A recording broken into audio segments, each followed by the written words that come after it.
What's going on, guys? This is Ryan with RK Outpost, and in an interview with Zack Snyder for IGN FanFest, Zack Snyder revealed more about the Snyder Cut, Zack Snyder's Justice League coming to HBO Max March 18th. We are now less than 3 months away, and by the way, happy birthday, Zack Snyder, because right now it is March 1st. But one of the things he talked about was the chapters of Zack Snyder's Justice League. As we all know, well, most of us probably know, this is going to be an over 4-hour-long movie, fully, completely on HBO Max, dropping on March 18th. But originally, when this was first announced, it was told to us by everyone that this was actually going to release in 4 separate parts, nearly hour-long chunks that would come out each week on HBO Max.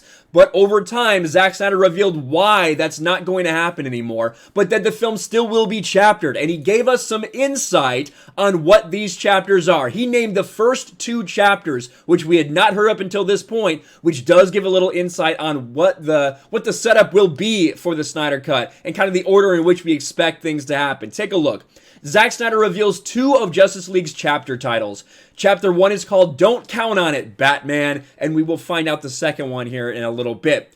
Zack Snyder has discussed why he opted for a single 4-hour film of his Justice League cut and revealed 2 of its chapter titles, Don't Count on It, Batman, and The Age of Heroes. Speaking at IGN's FanFest, Snyder was asked why the mooted plan of releasing the film as episodes was dropped in favor of a single movie with chapters, and he also, in doing so, revealed the first 2 chapters. This is all from Zack. There was a couple of things. It was always going to be completed as one theatrical release because it was made as a 4-hour film. Now remember, the film is chaptered anyway. It's like part 1, Don't Count on It, Batman, and then about 40 minutes later, I forget exactly, part 2, The Age of Heroes, and then on and on. Of course, he does not reveal what it was, of course, because Zack's not going to do that. He's just going to give us a taste and leave us to speculate on what the other chapters will be called. But before we go on, when you think about that, you would have to imagine, we already know the opening sequence of the Snyder Cut. It will be the death of Superman again from a slightly different perspective. We will see that scream that rang out when he died, the people's reaction to it there. And then we will go over to Lex Luthor and see him communing with Steppenwolf. How much of that will we get? Will we get dialogue there? Not sure. But from that point, don't count on it, Batman. That has to mean that we are going to see a Batman that discovers the threat, likely encounters the parademons, not in any way, shape, or form the same way as it was in Joss Whedon's cut with that stupid scene on top of the roof with that robber where he reveals Alfred's name during it. That was a laughably ridiculous, goofy scene, and it did not fit in any way, shape, or form, but of course, that was Joss Whedon's cut. But I think we're likely going to see Batman kind of figuring out these things and understanding this threat that's about to come for everyone. And then, of course, having to go and unite these people. Similar in the way that he did in Joss Whedon's cut, but obviously a much different way in the Snyder Cut of Justice League. And then the Age of Heroes is likely when Wonder Woman's going to understand what's going on, that Steppenwolf has likely invaded, and tell the history of when Darkseid tried to come to the Earth to get the mother boxes and do everything he did. The history lesson. That's likely what I think that means.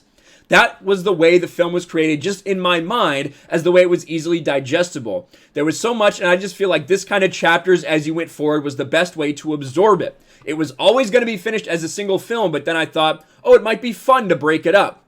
But that just got complicated, and everyone started to get nervous about whether or not it was contractually this or that. That is one thing that has been a mess because so many people that worked on this did get paid for the Justice League movie. So how do you do it again if they were paid to film that and now you're releasing it as an HBO miniseries? A lot of weird things that happened throughout the discussion. So that is why they just opted, no, you know what? We're just going to do it the way it was originally intended, 4 straight hours. I said, you know what, it's fine. The 4 hours, it's a great way to watch the movie, and it's easy to pause and go hit the potty or pick up some popcorn or whatever you got to do, because it does have those chapters. He also put it more simply, saying fans would have been mad if they had to wait weeks for an episodic Justice League to be completed. Asked if the film's runtime was now locked in, Snyder said it was 100% done and said it's a little over 4 hours. I think it's 4 hours and a few minutes. And then HBO Max confirmed 4 hours, 2 minutes, which is absolutely crazy. Now, Snyder had previously made it clear that he shot the movie in a structure of 6 chapters, which appears to be how we'll see it at release. So that will be the one thing, because they intended to break it up in these 4-hour chunks, but will these chapters be 4? Will these chapters be 6? I'm a little bit unclear on that right now, but I'm looking forward to Zack Snyder's Justice League. March 18th. God damn. Only 3 weeks away. It's going to be insane. I cannot wait for this, and you know I'm going to cover it in detail right here on this channel. Let me know what you guys think about all this in the comments below. What do you think some of the other chapters of this movie will be called? Because I'm really interested to hear your thoughts. All right, I think it is probably going to be 6 like he originally intended, not the 4 that they try to end up mashing it into. I'm looking forward to seeing the true vision of Zack Snyder. Smash a like button, subscribe to the channel, ring the bell for notifications, share this video out there, and I'll talk to you later. Thanks for watching, everyone, and a huge shout out to my patrons. I appreciate you guys so much. Want to follow me on Twitter or Instagram? Check out the description below. You'll find links to my P.O. box and my Patreon as well. And I'll talk to you guys later.